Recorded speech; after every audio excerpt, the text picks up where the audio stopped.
Salut les mécamaniacs. Aujourd'hui on démonte le pare-choc avant de la 159.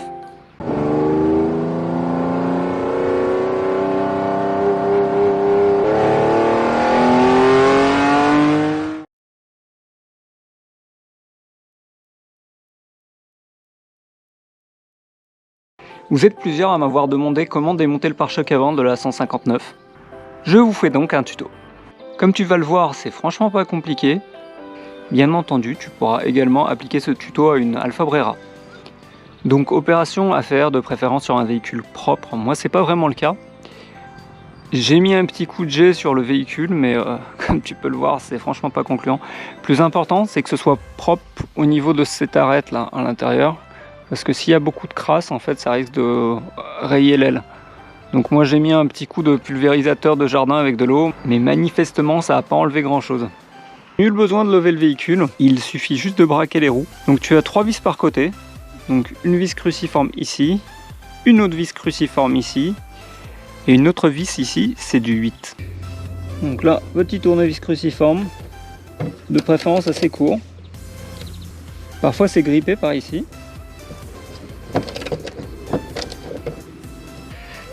La deuxième.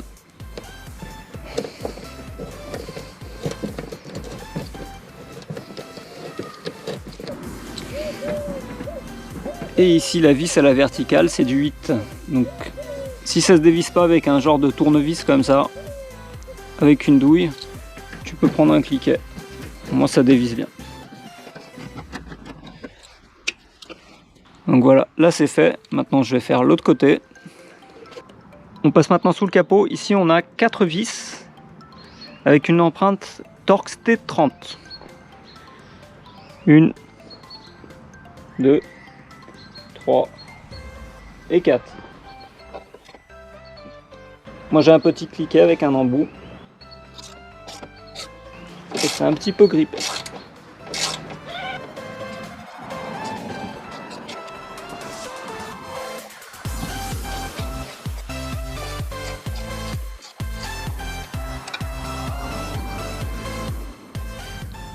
Ensuite, il y a une petite vis ici.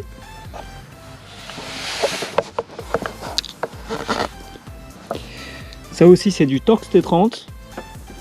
Celle-là, parfois, elle est bien grippée. Donc, je l'avais déjà un petit peu dévissée.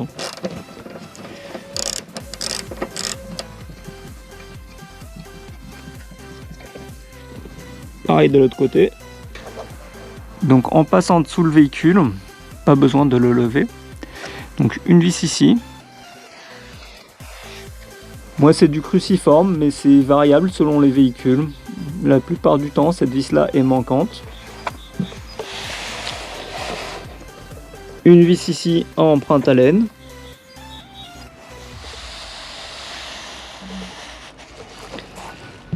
Une autre vis ici qui chez moi est manquante, celle-là elle est souvent manquante aussi dans les véhicules.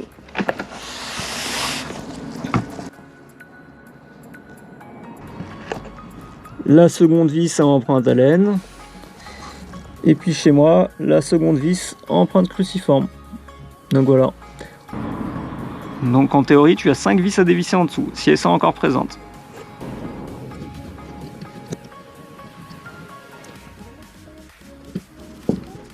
Donc cette vis là chez moi c'est du cruciforme, mais elle était manquante, donc c'est pas la vis d'origine.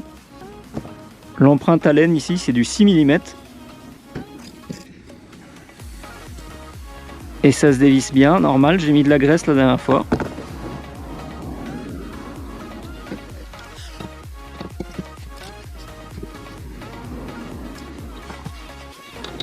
Voilà, toujours mettre de la graisse sur ces vis là au remontage. Et il n'y a pas de souci après.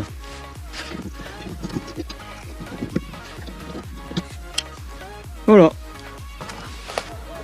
Ensuite, il reste plus qu'à déclipser le pare-choc. Donc tu prends ici et tu tires. Il y a des clips tout le long. Voilà. Et il y en a une autre ici. Voilà, en principe c'est bon.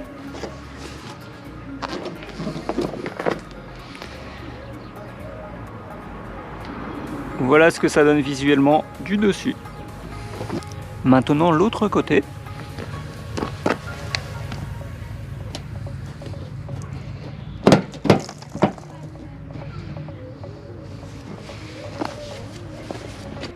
Maintenant que c'est déclipsé, il faut le pousser vers l'avant afin de déclipser cette clipse là.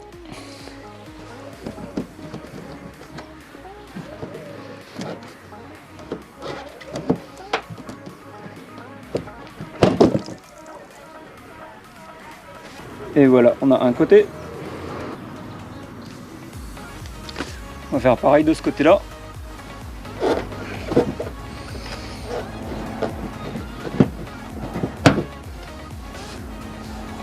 Voilà, ah, normalement c'est bon.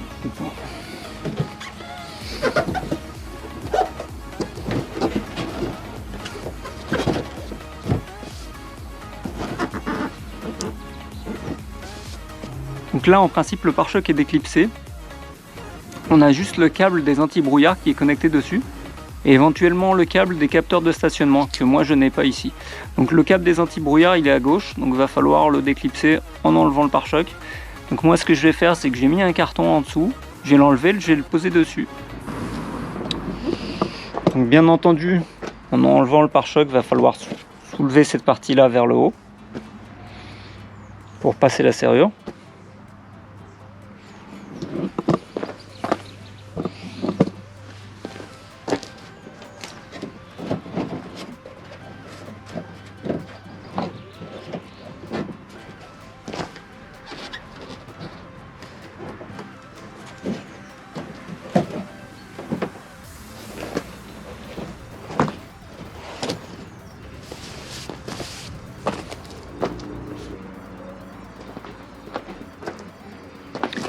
Donc voilà le câble de l'anti-brouillard, il se déconnecte ici.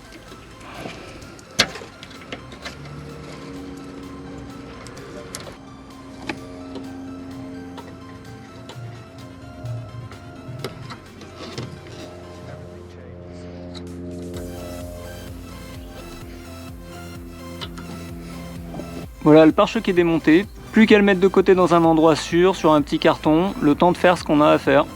Pour le remettre en place, c'est aussi simple que le démontage. Tu le reposes sur la voiture, tu fais bien attention tout le long en bas, si tu n'as pas démonté le cache moteur, de bien positionner le pare-choc par rapport au cache moteur. Là où il doit être en dessous du cache, tu le mets bien en dessous du cache. Là où il doit être au-dessus du cache, tu le mets bien au-dessus du cache. Tu regardes bien comment c'est fait avant de démonter. Voire tu reviens en début de vidéo, tu pourras le voir. Et une fois que tu as fait ça, on va remonter sur le côté ici. Donc là pareil, rien d'extraordinaire. Tu positionnes ça et tu pousses ça comme ça.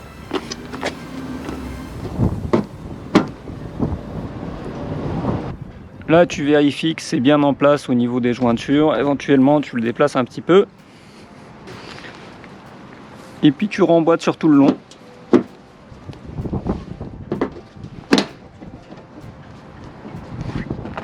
Tu positionnes bien tout ça. Tu fais pareil de l'autre côté. Et là, à ce stade-là, déjà, ton pare-choc, il tient sur la voiture. Il te suffit maintenant de revisser toutes les vis en procédant de la manière inverse de ce que j'ai fait en début de vidéo. Donc pense bien à nettoyer toutes les vis avec une petite brosse métallique, histoire d'enlever la corrosion. Et surtout, à bien mettre de la graisse dessus. Comme ça t'évitera d'éventuels problèmes lors d'un prochain démontage. Comme d'hab, j'espère que ça t'a plu, j'espère que ça te sera utile. Laisse un pouce et abonne-toi à la chaîne pour ne pas rater les prochaines vidéos. Allez, à plus!